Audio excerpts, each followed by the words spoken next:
On today's World Insight with Tian Wei, President Xi will travel to Europe. Can China and EU ties thrive? And we look at China's embrace of globalization and the current state of multilateralism. Things have changed. You know. Just accept it? Yeah. Is that what you're saying? They may change again.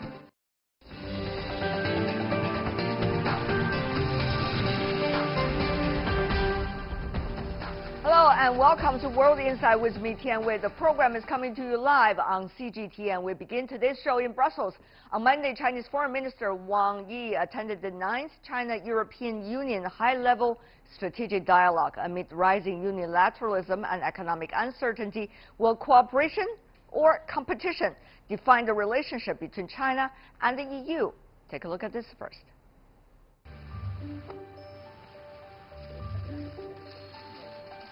China's top diplomat says China is bringing positive energy to its ties with the European Union.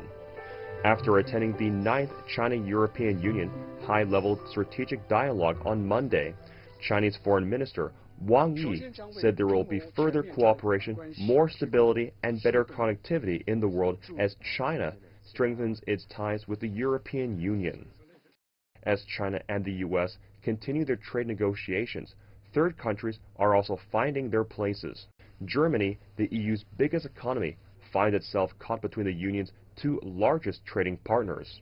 Reports say that earlier this month, the U.S. warned Germany that granting contracts to Chinese tech giant Huawei will cause Berlin to lose access to Washington's intelligence. Last week, German Chancellor Angela Merkel made it clear that Germany does not take orders from the U.S. She said that when it comes to building the 5G network, we are defining our standards for ourselves. In the meantime, the European Union is also asking itself how to better work with a stronger China. Last week, the European Commission published a review of the Union's relations with China and proposed 10 action points to rebalance ties. The review will be discussed during the EU Council meeting that takes place this Thursday. On the same day, Chinese President Xi Jinping will begin his European tour. President Xi's upcoming visit sends a clear and explicit message. That is, regardless of international changes, China always regards the European Union as an important partner of strategic cooperation and places China-Europe relations at a priority place on its diplomatic agenda.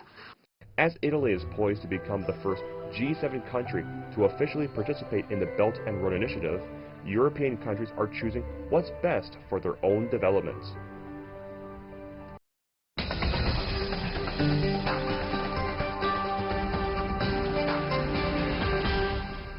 For more on the latest state of China-EU relations, in London we have Ian Beck, a professor at the European Institute and co-director of the Darendor Forum of the London School of Economics and Political Science. In Beijing, we have Wang Yiwei, Jean Monnet Chair Professor and Director of the Center for European Studies at Renmin University. Also joining us, last but not least, we have Matt Harborne, President of the European Union Chamber of Commerce in China. Gentlemen, welcome to our program. Thank you. I want to start by asking you, Mr. Harborne. You are someone building the bridge between China and EU, and for business community, the better the relations, the better the business. However, look at the recent developments. How would you assess the nature of this relation so far, China and the EU now? Well, I would say from a business point of view, it's still quite good. We will publish our business conference survey later this year, but I can already now say that 2018 was a very good year for European companies, and the outlook for the future is also quite bright. So I think from a business point of view, it's quite good. Professor Begg, March the 21st, the Europeans are going to have their own meetings, talking about their plans for the future and their, hopefully, coordinated approach, according to French President words, toward China. What's likely to be the topics and the direction? Well, I can see a tension between two phenomena affecting the EU-China relationship. On the one side, China is a competitor, and there's no denying that's the case. China is a competitor in manufactured goods, increasingly in high technology, and to some degree for the direction of foreign investment. But China is also a collaborator in things like climate change, in things like trying to deal with security challenges such as Iran nuclear. And increasingly, I think we can see that China is in some ways a bulwark against the unpredictability of the United States. I don't know if you recall the novel by George Orwell in 1984 where he referred to 3 global blocks, Eurasia, East Asia and Oceania. It's beginning to look as though his prediction was coming correct. Well, 35 years ago. The China-EU relationship, according to some, is not without challenges. Take a look. On March the 12th, EU policymakers at the European Commission released a paper labeling China as, quote, an economic competitor and, quote, systematic rival promoting alternative models of governance, end of quote. Now, Professor Wang, here in Beijing studio, many look at that report from China and they say, wow. Is China-EU relations also going down the road like that between China and the United States? How would you assess the current state? Well, I don't think it's the same. I think the U.S. is more concerned about its called leadership, which Chinese think is the hegemony, the alliance system, particularly the dual use, like Huawei, 5G, all this. The European Union countries particularly focus on the comparative advantage of the European Union, they're relatively declining, and the other normative power cannot set the rules and norms for the international relations, so they fear more competition from China. Actually, there's no zero-sum game, so-called an alternative to the challenge of the universal values. The Chinese way is, we are still a developing country. We try to make the high level of the European standard into practice in the developing countries. So it's not challenging this, actually. All right. Mr. Harborn, my interest to you, rather the question is, does the EU or the European countries need to choose as to which camp to stand in, whether it's the European with the United States, or is it China, or the Europeans tend to have their own independent judgment? Of course we do, and I think... I know you would say that. Is it only a diplomatic slogan? No, that's quite true, but I think what we're seeing now is a rising China. And the document you just referred to is a Europe that has to understand how to adopt the rise in China, how to engage with the rise in China, how to protect itself against what it sees as distorting measures. No. If you hear the word competitor, rival, it does not sound necessarily engagement in nature. It does if you read the document, but it's also about how to strengthen Europe in the competition with China. Then it's about another thing. It's about a stronger China, how to adapt itself to its new role in the world.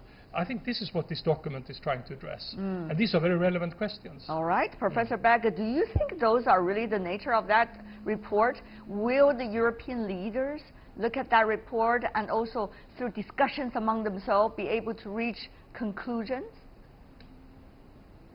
Yes, they will, because the report is saying what I said in my initial answer, that China is 2 things, competitor and collaborator. And in the competition side, there is concern that China is so effective. But it's also worth looking at individual European countries. For Germany and for Sweden, which I guess is where Mats is from, it's also a big opportunity to be able to sell to China, to collaborate with China on new technologies. Climate change is going to be increasingly dominating the agenda. So I wouldn't look at the report from the European Commission as being all negative. It's flagging up risks, and that's a very proper thing for it to do, but it's not saying that this is a reason not to collaborate. If I could share with all of you, gentlemen, an earlier interview I did with Mr. Kong Chuan, who is the former Chinese ambassador to France. He shared with me earlier Charles de Gaulle's words when bucking opposition from France's Western allies in having diplomatic ties with China. By the way, 55th anniversary China-French diplomatic ties this year. He said, and he was quoting, "It's a choice with necessity and reason." Listen in. Une option de l'évidence et une option de raison. 我认为当时他谈到必然的选择和理性的选择的时候 I think when he talked about the choice of necessity and reason, he thought that he could not ignore a rising China playing a greater role in international affairs. So I think he used these two words.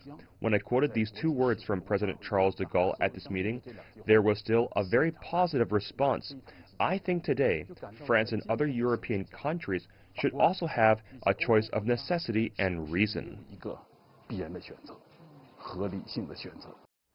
Of course, that's coming from Ambassador Kong Zhen, Chinese ambassador, former ambassador to France. He's talking about a quote. Charles de Gaulle, then president of France, 55 years ago, was talking to his colleagues from Western allies about the French choice of having diplomatic relations with China. Of course, things have changed. You know, gentlemen, we know that. It's very different now, a picture. But the question really is, it's not just about China and the European countries together. It's also about what the European countries really want for themselves. What's their own aspirations, Mr. Harborn? Yeah, it's correct. I mean, I think in relation to China, we want two things. We want to strengthen our own competitiveness, but then we also want to tap in to the developments in China. And there are two things here. One is, of course, the growing market, the consumers, but the other one is also China's innovation explosion, which offers opportunities for foreign companies to pick up good ideas. It can also be distorting or disruptive to foreign companies. So we need to be in China for all these reasons. Professor Wang? I think in general, China's rising is a more marketization force because we have so populist and a huge market, particularly in the digital economy. So European Union identifies as a normative power, set the rules and norms.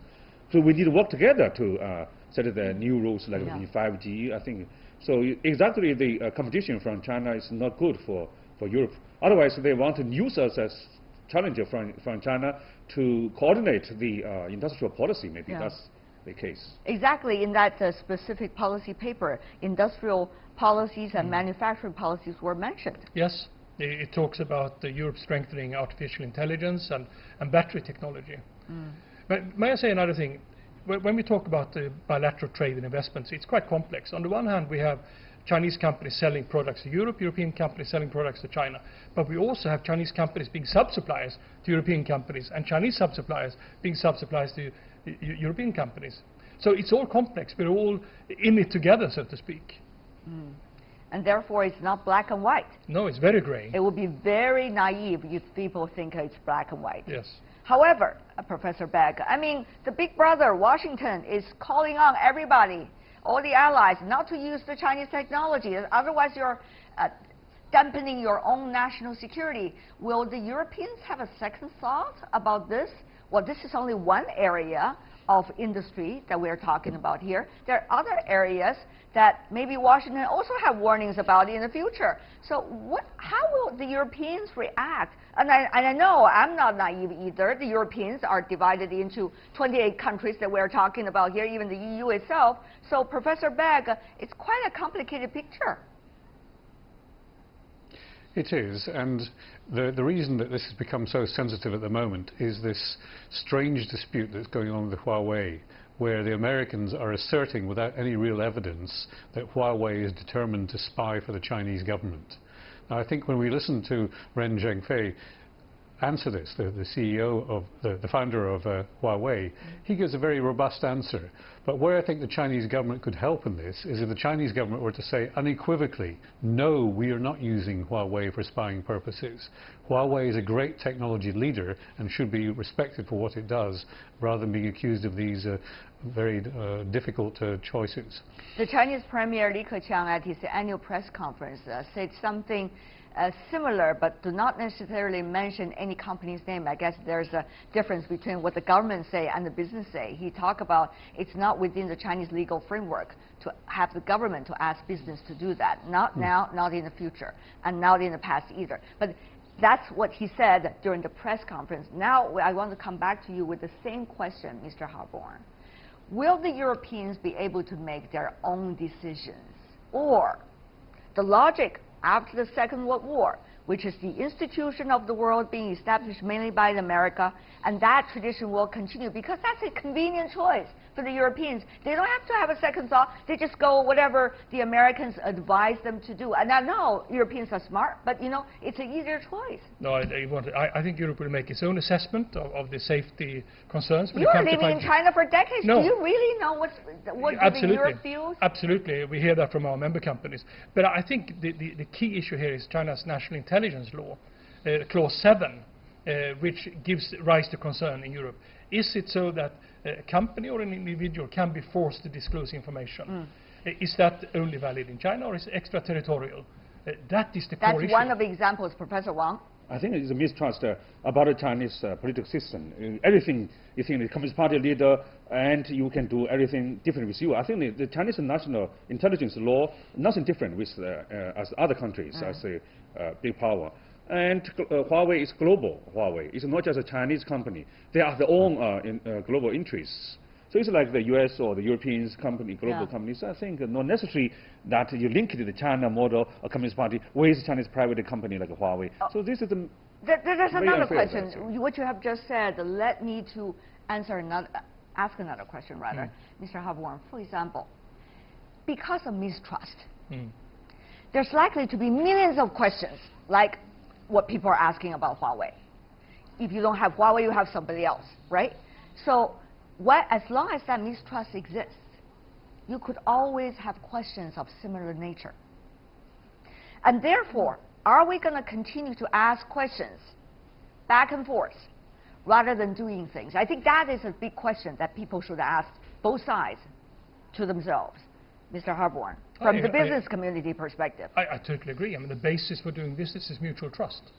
So we all need to seek the real facts in a matter like this. But I think also there has to be reassurances that Huawei is an independent global company.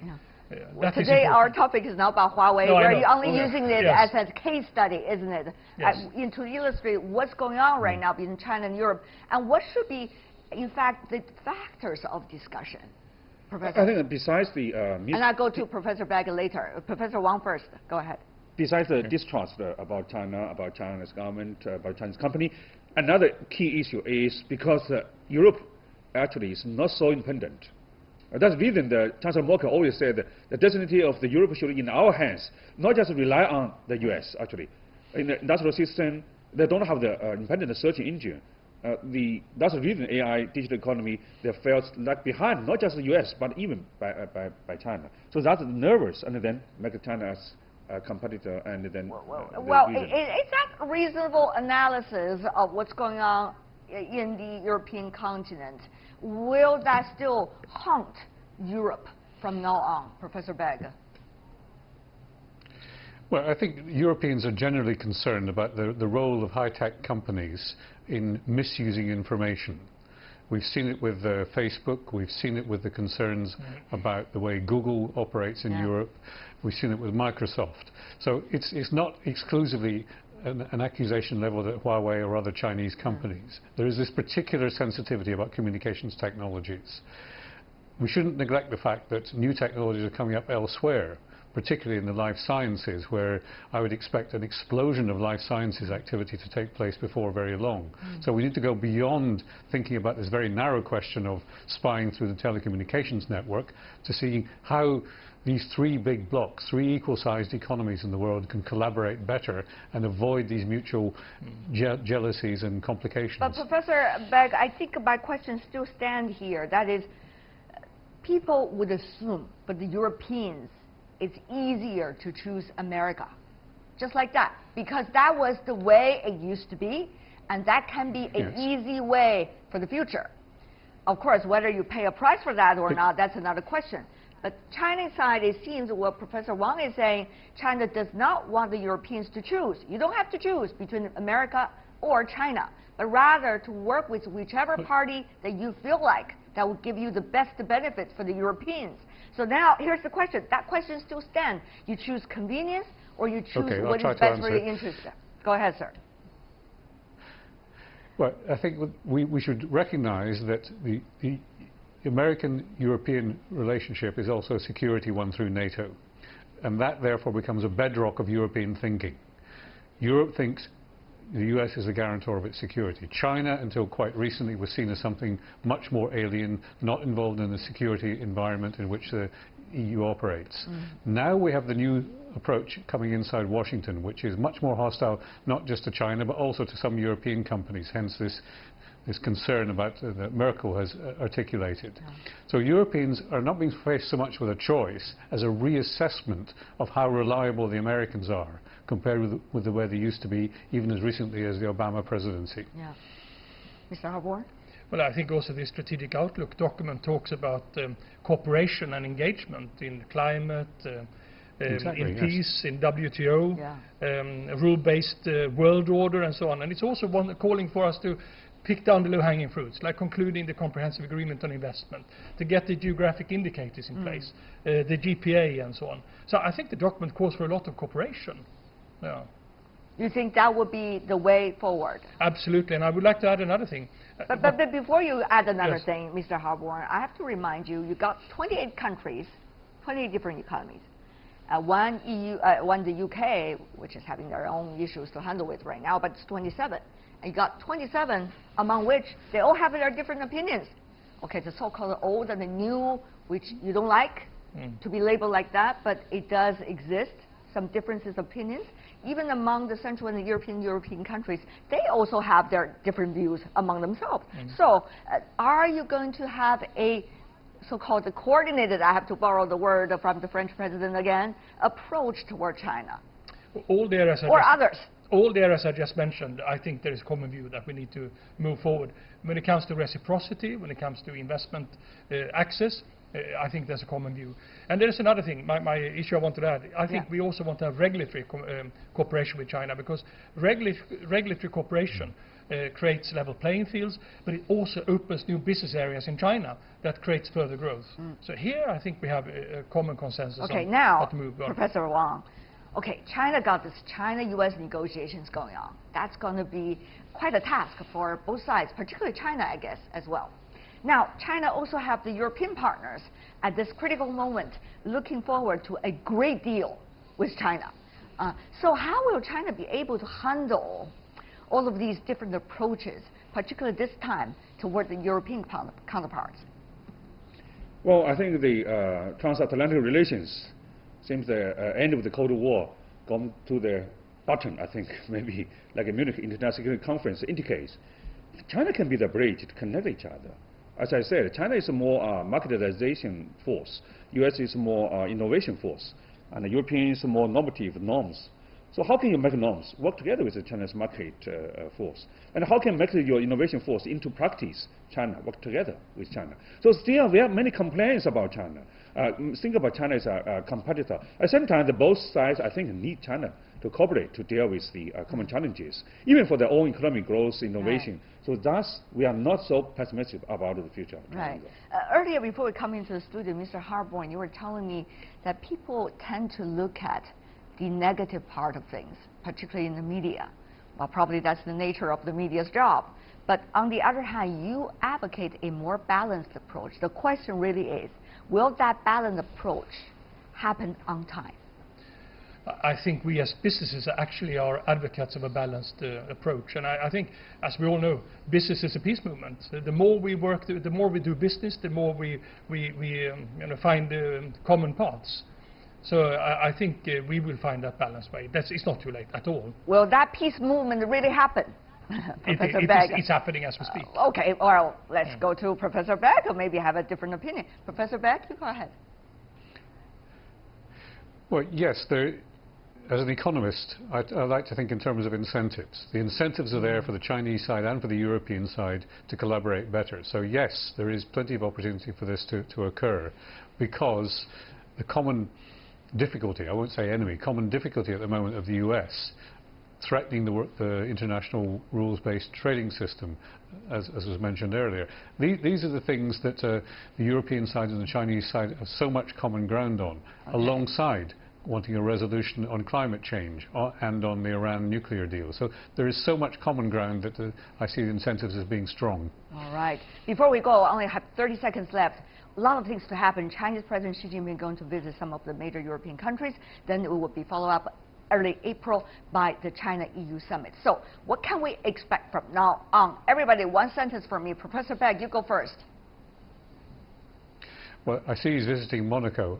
I hope he realizes that it's a tax avoidance haven, Monaco. But it will be about making sure barriers fall. Okay. Mr. Harborn? Finding projects of cooperation and concluding the CAI. Okay. Professor Wang? China and EU work together to make the norms and the rules more inclusive, sustainable, and justice. All right. I think every one of you abide by the time, and we had a wonderful discussion. Thank you so much for coming over to our program through your different perspective. Wang Yiwei, Ian Beck, last but not least, Het Harborn. Thank you. Really appreciate it. Thank you.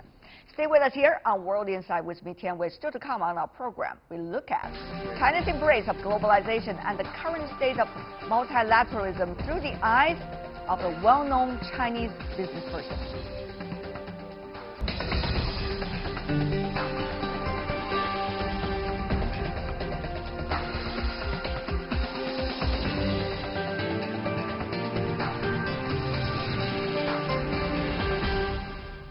Welcome back. You're still watching World Insight with me, Tian Wei. The program is coming to you live Monday to Friday. The world economy is undergoing tremendous change, whereas globalization was once all the rage, now going it along is trending. Globalization has no doubt brought worldwide wealth and progress, despite the problems it has also created on the sideline. But for enterprises, investing abroad, worldwide now these days, can be nerve-wracking. Today, we bring you the story of one of the Chinese business persons, Ning Gaoning, or Frank Ning as known. He shoulders dual responsibilities of being the chairman of Sinochem Group and ChemChina. ChemChina is best known for the purchase of Syngenta, once the largest foreign takeover in Chinese history. Ning has gone from leading Chinese companies abroad to chairing a global Chinese company. For someone well-versed in traversing our global village, what are his concerns and solutions, and what are the tools to fix them? Take a look.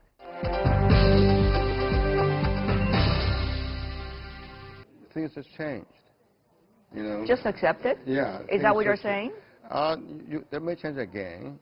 They may last for a while. We learn technology. We buy technology. We do research. We thought companies will work together to create a common good, common wealth, common benefit for the globe. Today, you know, it's different now. So people want to separate. People want to take care of their own interest, short-term interest.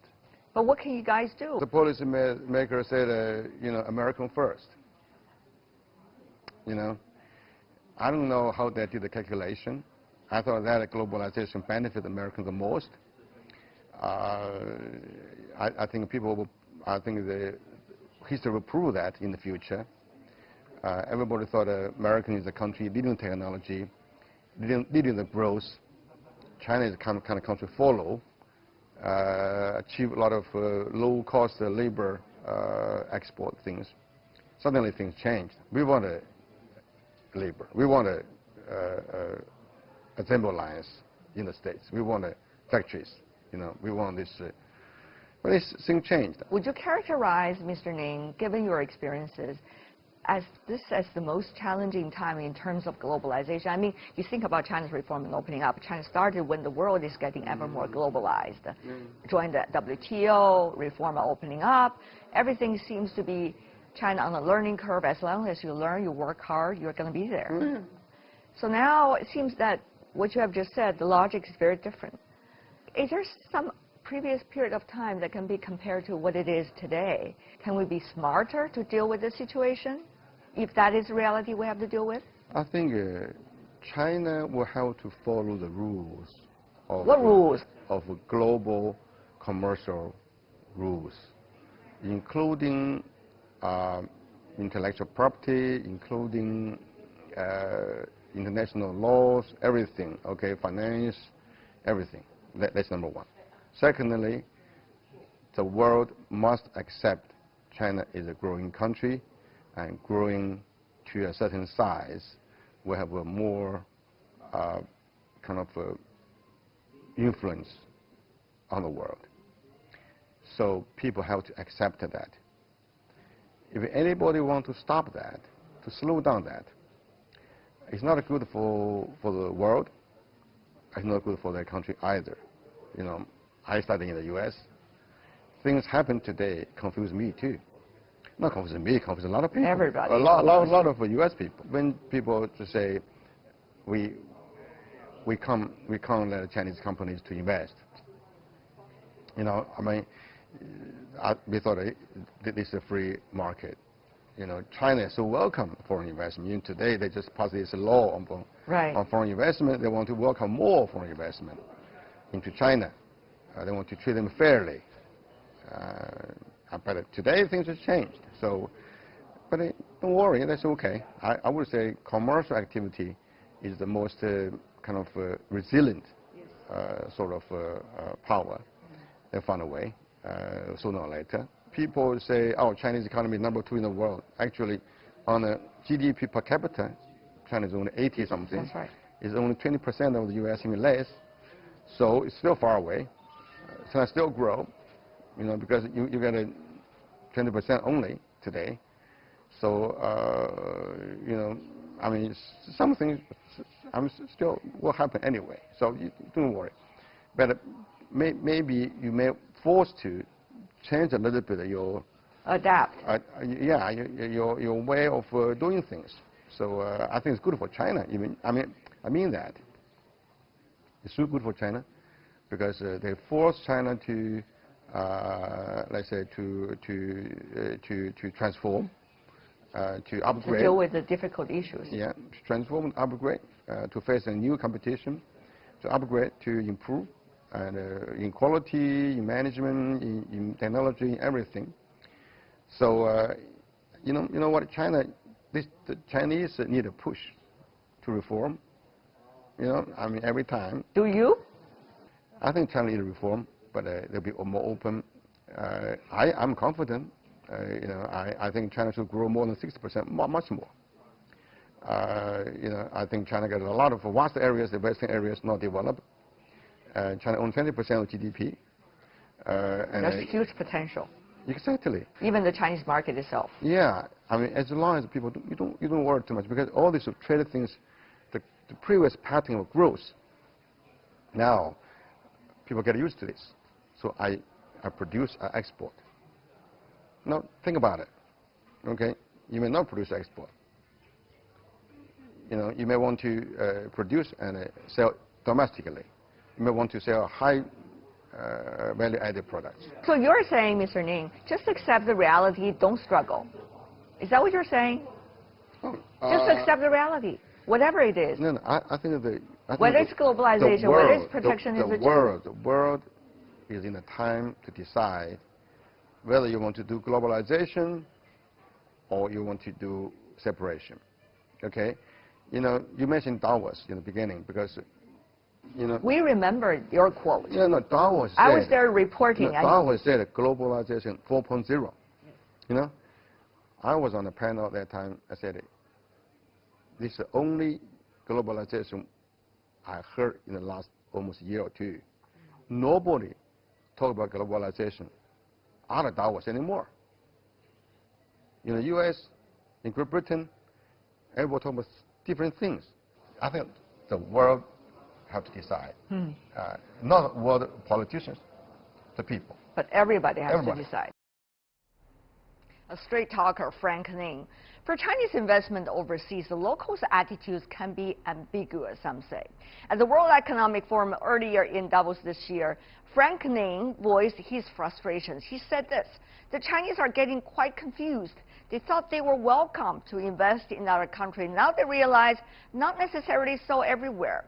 So I asked him in that interview about what exactly he meant by that and how best to lead a China-based global company in our rather complex world these days.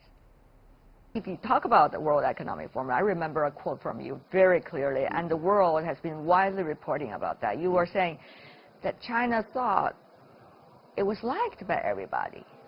But over the past few years, suddenly it seemed that there are so much misperceptions, misunderstanding about China. I think that's what you're suggesting in your quote. Have you ever thought about that question now? Do you have an answer? I got many investment outside. I'll quote you a few, okay? China thought to invest in your country is to help you, usually, okay? Many years ago, I bought a sugar mill in Australia, a small town called Tully. But it is the largest single sugar mill in whole Australia. We bought it from the farmers' co-op. So the farmers are worried because the farmers grow sugarcane, sell to the sugar mill. If they sell the sugar mill to a foreign investor, they still grow sugarcane. Are they going to be able to sell sugarcane at the right price, volume, or are you going to manage that sugar mill properly to maintain the whole sugar mill, sugarcane production, whole business mechanism? Up to now, about 7 years now, the most happy people are the farmers because the sugarcane, they grow, get a higher price, the mill get a larger volume, the export to China get more smooth, and the small town are very prosperous today. They don't worry anymore. I met a government official from Basel, Switzerland, because China bought a Syngenta from there. Yes. Basel is a relatively small town, only 300,000 people. But when their major company were bought by a Chinese company, the local people, newspaper, are worried. Today, almost 2 years now. You know, I have to say, Syngenta, not me, but the people from our competitor, from the financial analyst, say, Syngenta in the last year or two are the most properly managed and grow company compared to other few similar kind of competitors or similar companies. So I think the Chinese investment there benefit local people. Do you think people will really look at the case studies? Or people just make their decision already before they say I think in general, you have to accept this is investment. It's the same money. It's the same management and a different investor. You have to accept that. You know, I think maybe take some courage or take some kind of a change of mentality, mindset to accept a Chinese company for a global company. 40 years ago, when China were open, you know, they welcomed the investment from anywhere, foreign investment, wholeheartedly at that time. Yes. You know, Chinese benefit from that. They benefit from all this investment. The investment growth. You know, look at the McDonald's restaurant. That's you know, right. Look at the car on the street. And everything, all from foreign country. China's more prosperous. So, but people might want to change their mind today. But I'm confident. I think the globalization trend will continue because it benefits the whole world, one way or another. Sometimes slow, you got some challenge. You were one of those pioneers at the very beginning, China reform and opening up. Entrepreneur, went through everything. So at this stage of the world and the stage of China's economy, what do you think is the most important quality of an entrepreneur, of a business person, leader like you? Vision. You have to prepare. You have to forecast. You have to see the future. And you have to determine, work for the future. So I think vision is the most important thing. So you don't worry. The Chinese saying, if you don't have a vision, you worry too much for the current. So I think something now is the most important quality for us to see. There's still growth potential. There's still some a challenge and opportunity ahead of us. So technology, globalization, market, reform, everything is still taking place. So I think companies will eventually, got these combined efforts, will win eventually. Mr. Ning, what a pleasure seeing you. Thank you so much for sharing your insights. I enjoy it. Thank you. Thank you. Thank you.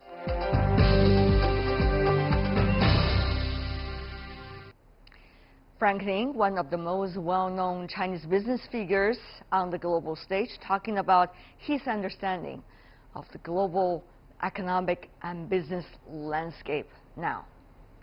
And that is all the time we have for today. If you'd like to see more, try to find us World Insight CGTN into your search engine, or check out our YouTube channel. You can also follow us on Twitter, Facebook, and Sina Weibo. From me, Tian Wei, and everyone on the World Insight team, thanks for watching.